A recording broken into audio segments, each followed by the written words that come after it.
जैसा कि हमने पिछले वीडियो में देखा था कि अब जोली जियान से पूछता है कि क्या तुम मुझे बता सकते हो कि ज़ियामा एम्पायर पर अटैक करने वाले ये 3 एम्पायरर्स कौन कौन थे। अब लिटिल फेरी डॉक्टर जोली की बात सुनकर चाय पीती हुई रुक जाती है, लेकिन तभी जियान जोली से कहता है, अरे भाई छोड़ो इन बातों को, वैसे भी वो फाइट तो रुक ही चुकी थी ना। अब जियान और उसका ग्रुप अपने अपने कमरे में चला जाता है और फिर जियान उस मैजिकल बीस्ट की बॉडी को बाहर निकाल लेता है, यहां तक। और हाँ दोस्तों, अगर आपने अभी तक इसका पिछला एपिसोड नहीं देखा तो इसे देखने के बाद उसे भी देख लेना, लिंक डिस्क्रिप्शन में है। तो अब वीडियो शुरू करते हैं। अब जियान उस बीस्ट की बॉडी के पास चला जाता है। इस मैजिकल बीस्ट की बॉडी को लंबे टाइम से मरे हुए होने के कारण इसके पूरे शरीर का मांस सूख गया था, इसलिए जियान के लिए इस बीस्ट को पहचानना पॉसिबल नहीं था कि यह कौन सा मैजिकल बीस्ट है। हालांकि जियान को इस मैजिकल बीस्ट की बॉडी में ज्यादा इंटरेस्ट नहीं था, उसे तो बस उस बीस्ट के बोन विंग्स चाहिए थे, क्योंकि वे उन्हें हाई क्वालिटी वाले स्काई बर्ड 9 फ्लाइंग विंग्स को रिफाइन करने में हेल्प कर सकते थे। अब जियान जब उन बोन विंग्स के पास गया था और जियान ने उस बीस्ट के बोन विंग्स को अपने हाथ से धीरे से रगड़ा, तो जियान के हाथों को ठंडा फील हुआ और उस बीस्ट के बोन विंग्स में अभी भी ऊर्जा बहती हुई महसूस हो रही थी। और जब जियान ने अपनी आध्यात्मिक शक्ति को उन विंग्स के अंदर भेजा, तो जियान की आध्यात्मिक शक्ति उस बीस्ट की बोन विंग्स में जाने लगती है। तो तभी उन बोन्स में से अचानक एक चमकदार चमक निकलने लगती है।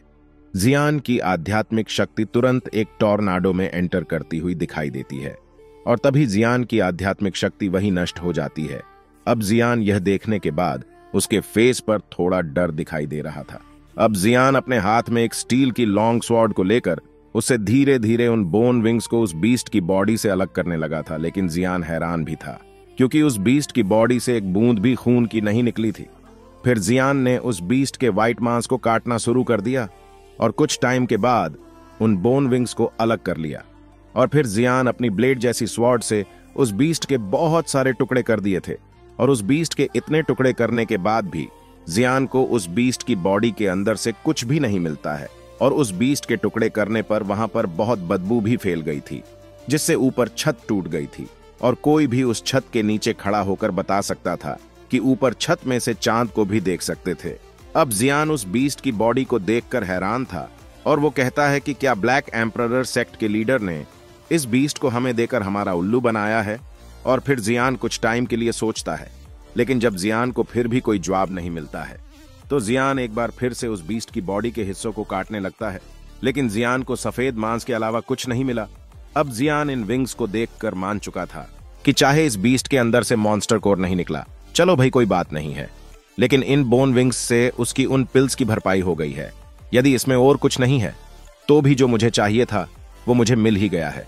लेकिन ये कहकर जियान एक पल के लिए उदास हो गया था और जैसे ही जियान उस बीस्ट की बॉडी को वापस रखने ही वाला था, तभी उसे एक आवाज सुनाई देती है और वो कहती है कि तुम इतनी रात को इस बॉडी के साथ क्या करने की कोशिश कर रहे हो। और आवाज उस पिद्दी लड़की लिटिल गर्ल जिया की थी। वह कमरे में आई और उसने आते ही उस बीस्ट को देखा तो उसने तुरंत उस बीस्ट के कटे हुए हिस्से पर जोर से एक किक मारी और फिर लिटिल गर्ल जिया ने उस बीस्ट के पास पड़ी उस स्वॉर्ड को उठाकर मेज पर रख देती है। अब जियान लिटिल गर्ल जिया से कहता है कि मुझे इस बीस्ट के अंदर से कुछ भी नहीं मिला है। तभी लिटिल गर्ल जिया जियान से कहती है कि तुम्हें इस बीस्ट की बॉडी को अपनी हेवनली फ्लेम से जलाना चाहिए, जिस पर जियान लिटिल गर्ल जिया की बात मान जाता है और जियान अपनी ग्लेस हार्ट लोटस फ्लेम से उस बीस्ट की बॉडी के पंजे को जलाने लगता है। लेकिन जियान को उस बीस्ट की बॉडी के एक पंजे को जलाने में लगभग 10 मिनट का टाइम लग जाता है और तभी जियान ये देखकर हैरान हो जाता है और फिर वो कहता है कि इस बीस्ट की बॉडी को परचेज करके मैंने कोई गलती नहीं की है। और तभी उस बीस्ट के नाखून चमकने लगते हैं और जले हुए पंजे से जियान ने एक कील जैसे नाखून को खींचा तो वह निकलकर लिटिल गर्ल जिया के पास एक मेज में जा लगा, जिससे वह मेज टूट गई और लिटिल गर्ल जिया उसे देखकर खुश हो जाती है और वो जियान से कहती है कि क्या मैं इस बीस्ट के नाखूनों को ले सकती हूँ, क्योंकि मैं इन नाखूनों से अपने हाथों के लिए ग्लव्स बनाऊंगी और क्या पता आगे भी ये मेरे काम आ जाए। अब जियान लिटिल गर्ल जिया को मना तो नहीं कर सकता था, क्योंकि उसने ही इस बीस्ट की बॉडी को जलाने के बारे में जियान को आइडिया दिया था। अब जियान फिर से अपनी हेवनली फ्लेम की हेल्प से बाकी पंजों को जलाने लगता है और कुछ टाइम ऐसे ही धीरे धीरे करके कि जियान बाकी पंजे को भी जलाकर लिटिल गर्ल जिया को वे नाखून जैसी कीलें दे देता है, जिसे पाकर लिटिल गर्ल जिया बहुत ही खुश हो जाती है। अब फिर जियान उस बीस्ट की बॉडी के हिस्से को अपनी हेवनली फ्लेम से जलाने लगता है, और जैसे जैसे जियान उस बीस्ट की बॉडी के हिस्से को जला रहा था, उस बीस्ट की बॉडी का मांस व्हाइट से रेड होने लगता है, और काफी टाइम के बाद उसमें से एक ब्लड ड्रॉप नीचे गिरने लगती है। तो तभी जियान अपनी स्टोरेज रिंग से एक जेड बोतल को निकालकर उसमें उस ब्लड ड्रॉप को रख लेता है। और इधर लिटिल गर्ल जिया तो उन नाखूनों को लेकर अभी इस टाइम बहुत ही खुश थी। अब जियान फिर से एक बार और उस बॉडी के कुछ और हिस्सों को अपनी ग्लेस हार्ट लोटस फ्लेम से जलाने लगता है, और काफी टाइम के बाद जियान उसको भी जलाकर कुछ ब्लड ड्रॉप्स इकट्ठी कर लेता है। लेकिन अभी तक जियान उस बीस्ट की बॉडी को लगभग आधा जला चुका था, और जियान को उससे अभी तक 5 खून की बूंदें ही मिलती है। और जियान को अभी तक उस बीस्ट के मॉन्स्टर कोर के बारे में जरा भी पता नहीं चला था। अब जियान लिटिल गर्ल जिया से पूछता है कि तुम्हें तो इस बीस्ट के बारे में बहुत कुछ पता है, तो तुम मेरी हेल्प क्यों नहीं करती हो? और मुझे ऐसा लगता है कि मुझे इस नाखूनों को भी इस बॉडी के साथ जलाकर रिफाइन करना चाहिए, और क्या पता उससे मुझे इस बीस्ट का मॉन्स्टर कोर मिल जाए। तभी लिटिल गर्ल जिया गुस्से में कहती है कि इनको मैं तुम्हें नहीं दूंगी, और तुम्हें क्या लगता है कि अगर तुम इस नाखूनों को जलाओगे तो तुम्हें इस बीस्ट का मॉन्स्टर कोर मिल जाएगा? तब भी ऐसा नहीं होगा, और मेरे हिसाब से तुम्हें इस बीस्ट की बॉडी के ऊपर उस जेड की बोतल में से एक बूंद खून की डालनी चाहिए, और फिर तुम्हें उसको अपनी हेवनली फ्लेम्स से जलाकर रिफाइन करना चाहिए। तब जाकर तुम्हें इस बीस्ट का मॉन्स्टर कोर मिल सकता है। और जब जियान लिटिल गर्ल जिया की यह बात सुनता है तो उसे लिटिल गर्ल जिया पर बहुत गुस्सा आ जाता है, और अब जियान लिटिल गर्ल जिया से चिल्लाते हुए कहता है कि मैं इतनी देर से यहाँ ऐसे ही गधों की तरह मेहनत कर रहा हूँ, और तुम अब मुझे बता रही हो। क्या तुम ये बात पहले नहीं बता सकती थी? अब लिटिल गर्ल जियान से कहती है कि तुमने मुझसे पूछा ही कहा था, और मैंने तो तुम्हें इसलिए इस बीस्ट की बॉडी को हेवनली फ्लेम से जलाने के लिए कहा था, क्योंकि मुझे तुम्हें इस बीस्ट की बॉडी को गुस्से में काटते हुए देखा था, जिससे मुझे बहुत खुशी हुई थी, इसलिए मैंने तुम्हें बता दिया था। अब जियान उन 5 खून की बूंदों में से एक भी बूंद को यूज तो नहीं करना चाहता था, क्योंकि उसने ये खून की बूंद बड़ी मुश्किल से इकट्ठी की थी। लेकिन उसे यह भी पता था कि अगर कोई इस बीस्ट के बारे में यहां सबसे ज्यादा जानता है तो वो है ये पिद्दी लड़की, और क्या पता ये लड़की सच बोल रही हो। और फिर जियान उस जेड बोतल से एक खून की बूंद अपने दिल पर पत्थर रखकर उस बीस्ट की बॉडी पर डाल देता है, और जैसे ही वह खून की बूंद उस बीस्ट की बॉडी पर गिरती है तो उस बॉडी का व्हाइट मांस रेड होने लगता है, और उस बीस्ट की बॉडी में एनर्जी सर्कुलेट होने लगती है। तभी लिटिल गर्ल जिया जियान से कहती है कि अब क्या तुम इसके उठने का इंतजार कर रहे हो? चलो अब जल्दी से इसे अपनी हेवनली फ्लेम से रिफाइन करना शुरू करो। और जियान अपनी हेवनली फ्लेम से उस बीस्ट की बॉडी को रिफाइन करने लगता है, और अब वह बॉडी थोड़ा ऊपर उठ जाती है, और जियान की हेवनली फ्लेम से वह बॉडी जलना शुरू हो जाती है, और अब उस बॉडी के ऊपर कुछ बादल बन जाते हैं।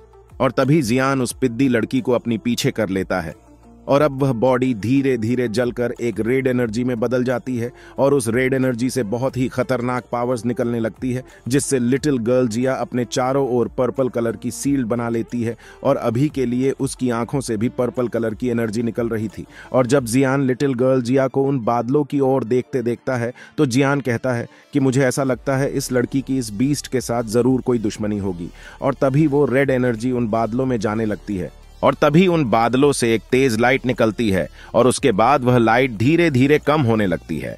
और जैसे ही वह लाइट कम होती है तो लिटिल गर्ल जिया भी अपनी बॉडी से उस पर्पल सील्ड को हटा लेती है, और इधर जियान ने उस लाइट के कारण अपनी आंखें बंद कर ली थीं, वो भी अपनी आंखें खोल लेता है। तभी जियान अपने आगे एक ग्रीन रेड क्रिस्टल को देखता है जिससे रेड एनर्जी निकल रही थी, और तभी जियान कहता है कि क्या यही है इस बीस्ट का मॉन्स्टर कोर। और बिना पलक झपकाए जियान उस मॉन्स्टर कोर को देख रहा था, तो उस मॉन्स्टर कोर की खतरनाक एनर्जी से जियान थोड़ा उसमें खोने लगता है। लेकिन तभी लिटिल गर्ल जियान को कहती है कि जियान ये तुम क्या कर रहे हो, और इस मॉन्स्टर कोर को जल्दी से अंदर रखो। जिस पर जियान कहता है कि इस मॉन्स्टर कोर में खतरनाक पावर्स है, और जियान उस मॉन्स्टर कोर को सीधा अपने हाथ में नहीं लेता है, बल्कि उसे अपनी पावर्स का यूज करके एक जेड बॉक्स में बंद करके अपनी स्टोरेज रिंग में रख लेता है। और फिर जियान लिटिल गर्ल जिया से कहता है कि तुम इस मॉन्स्टर कोर के बारे में किसी को कुछ मत बताना। अगर ये बात बाहर फैल गई और फिर मोजिंग तियान को इस कोर के बारे में पता चल गया तो वह बुढ़ा अपनी किस्मत को कोसेगा, और क्या पता फिर वो इस मॉन्स्टर कोर को लेने के लिए भी यहाँ आ जाए।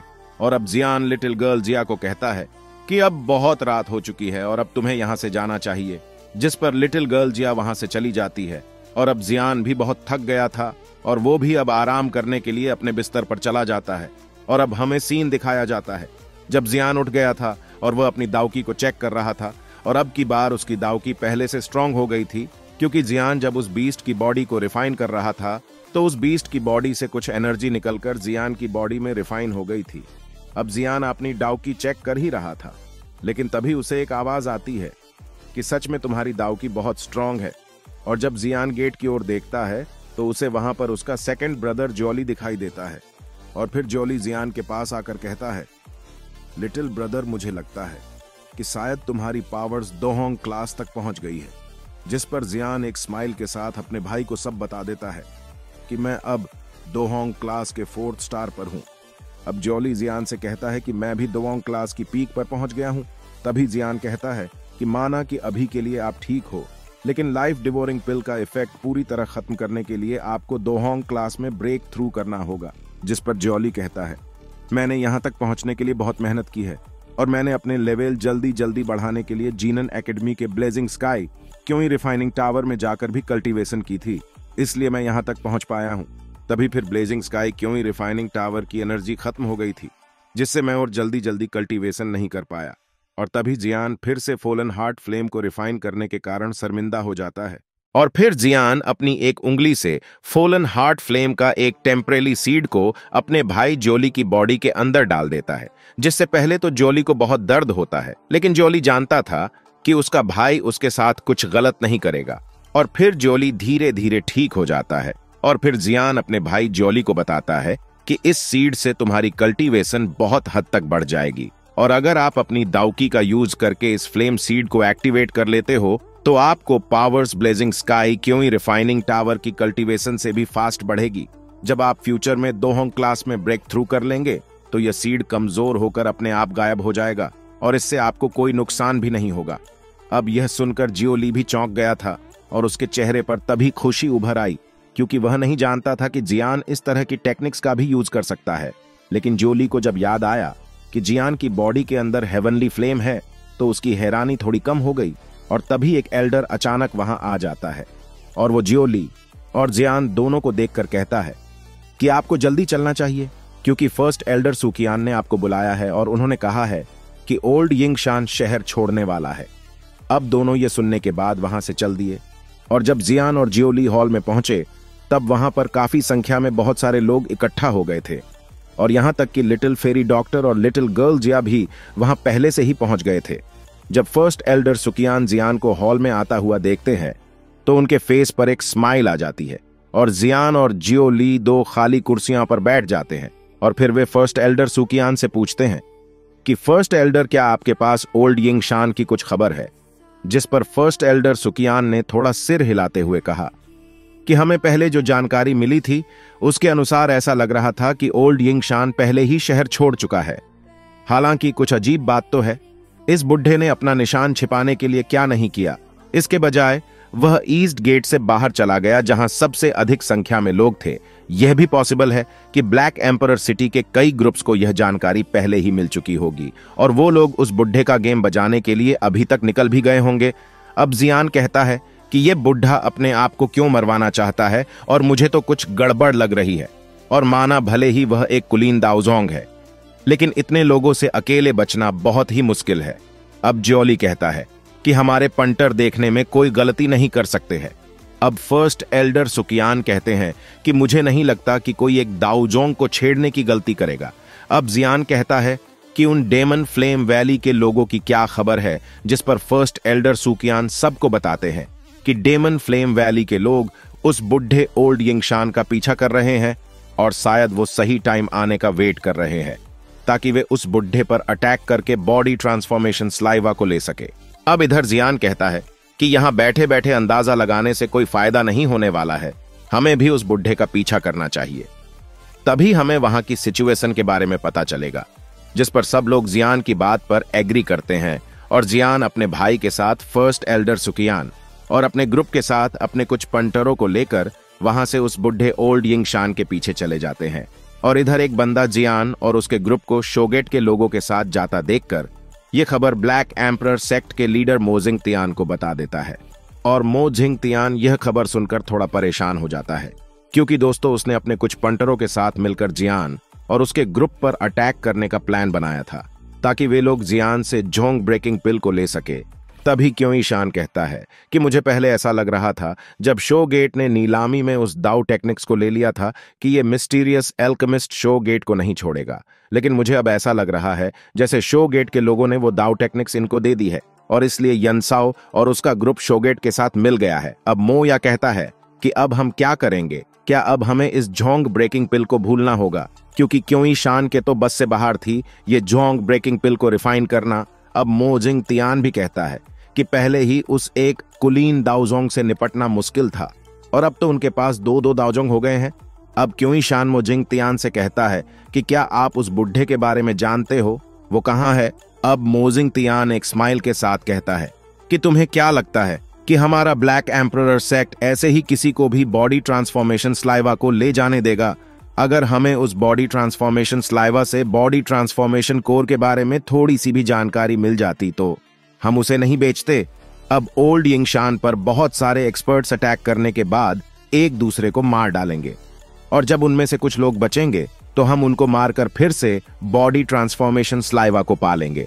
अब हमें दिखाया जाता है कि जियान का ग्रुप एक छोटी पहाड़ी से जंगल के अंदर उस ओल्ड यिंगशान का पीछा करते हुए जा रहा था, जो जंगल के अंदर एक सड़क पर दिखाई देता है।